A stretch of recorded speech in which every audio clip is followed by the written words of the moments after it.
Welcome to The Explainer. Today we're going to dive into one of the most common and, as we're about to see, one of the most potentially dangerous pieces of advice floating around in modern hustle culture. You've definitely heard this one before, right? This idea that to win, you have to be absolutely ruthless. You got to cut off anyone who isn't on the exact same high-speed train to success as you are. I mean, it sounds so powerful, so decisive, but is it actually good advice? Well, the source material we're digging into today makes a really powerful case that this advice isn't just a little off. It's based on a complete misunderstanding of what real wealth even is.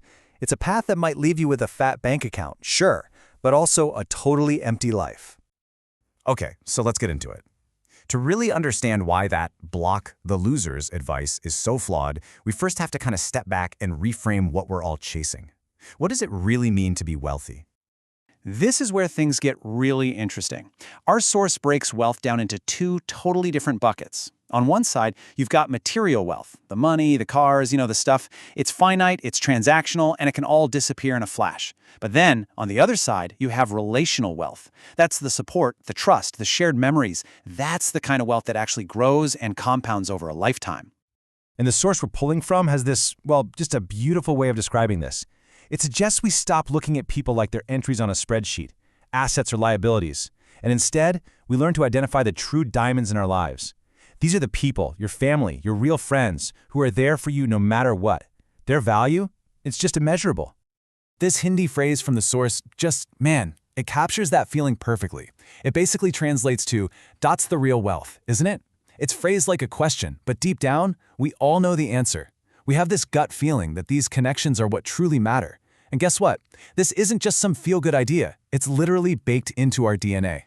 Think about this number for a second. 40,000 years. For pretty much all of human history, our survival has depended on community, on cooperation, not on climbing some corporate ladder. Our modern obsession with going it alone, it's just a tiny, tiny blip on the radar of human existence. And it's not just ancient history. Modern science is practically screaming this at us. Neuroscience shows our brains are literally wired for social connection. Evolutionary biology proves we survived by working together. And relationship psychology has shown time and again the incredible health benefits of strong bonds. The conclusion is just undeniable. We are social animals and we need each other to thrive. So, if we know all this, what do we do about it? Well, it leads to a much smarter strategy than just blindly blocking people. It's about being selective, sure, but for the right reasons. Now hold on. This doesn't mean you just become a doormat and keep every single person in your life, no questions asked. The key is to get really clear on what's genuinely harmful behavior versus just having friends who happen to have different career goals than you do. These are the red flags to watch out for. We're talking about people who actively undermine you, people who betray your trust, who make you feel small, who constantly nudge you toward bad habits. Those are the people you need to create very firm boundaries with. And that right there is the crucial difference. Hustle culture tells you to judge people based on their financial ambition. A much healthier, more sustainable approach is to protect your own well-being by setting boundaries with people who actually cause you harm. See the difference? It's judging versus protecting. And that really gets to the core of what friendship is all about. I mean, if you're only looking at your friends through the lens of how they can help your career, you're missing the entire point. Friends are your support system. They're your stress relief. They're the people you laugh with about the ridiculous things that happen in life.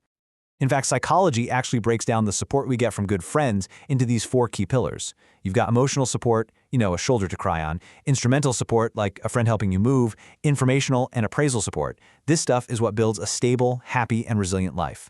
It's so much more valuable than a friend who just forwards you business articles. All right, so if we all agree that these relationships are our true diamonds, our most valuable assets, how do we actually invest in them? How do we make sure that we don't wake up one day and realize we prioritized all the wrong things? First things first, we have to completely reject this false idea that you have to choose between your ambitions and your people. It is not an either-or situation. In fact, it's the opposite. A strong support system is one of the most powerful fuels for long-term, sustainable success. It's what keeps you from burning out and gives all your hard work a deeper meaning. And the great news is that polishing these diamonds doesn't require these huge, grand gestures. It's all about small, consistent investments. It's making a 30-minute call to a friend. It's putting your phone away at dinner with your family and actually truly listening. And it's learning how to set boundaries, like saying, hey, I need to focus for the next 2 weeks instead of building walls and just ghosting someone completely. And this is where the source gives a pretty stark warning. If you neglect these bonds, you risk hitting your 30s and 40s and having this profound, painful realization: the memories you failed to create will feel infinitely more valuable than any number in your bank account. And time, well, that's a currency you just can't earn back. So we'll just end with this question.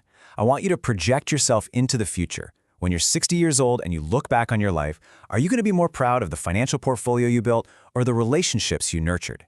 Hustle culture is obsessed with the next quarter. Real wealth, that's about building a legacy of connection that lasts a lifetime.